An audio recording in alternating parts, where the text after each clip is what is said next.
কষ্টৰ ফলত এনেকুৱা এখন পূজা কৰিবলৈ আমি সক্ষম হৈছোঁ সকলো ৰাইজৰ সহযোগত আৰু লগতে নকৈ নহ'ব আমাৰ যোনসকল স্বেচ্ছাসেৱক আছে কমিটি মেম্বাৰ্ছসকল আছে আৰ্যন সংঘৰ সেইফালৰ পৰা আমাৰ বহুত সহায় সহযোগিতা আগবঢ়াইছে আৰু সমূহ মৌখুলীবাসী সমূহ গোটেই বৰদুবি অঞ্চলৰ গোটেই অঞ্চলবাসীৰ ৰাইজৰ সহযোগত আমি এই পূজাখন কৰিবলৈ সাফল্য হৈছোঁ আৰু আগন্তুক দিনত এনেকৈ সকলো ৰাইজে আমাক সহায় সহযোগিতা আগবঢ়াব বুলি আশা কৰিছোঁ ধন্যবাদ পূজাৰ দৰ্শনাৰ্থক দেখি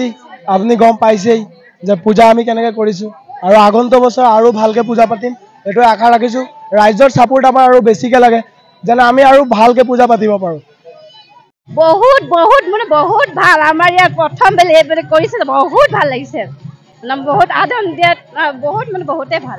চবতকৈ বেষ্ট আমাৰ ইয়াত মৌখুলী গাঁৱৰ ভাল লাগিছে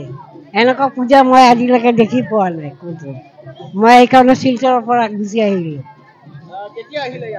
আজি ৰাতিপুৱা আহি পালোঁ অঁ ইয়াতে মই 5টাৰ পৰাই ভাল হৈছে ভাল লাগিছে এনেকুৱা সদায় বছৰ বছৰ হৈ থাক গণপতি বাবা আমি প্ৰাৰ্থনা কৰিছোঁ আমাৰ জেগাখন ধুনীয়া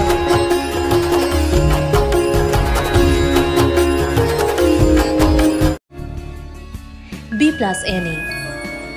সদায় সঠিকৰ সন্ধানত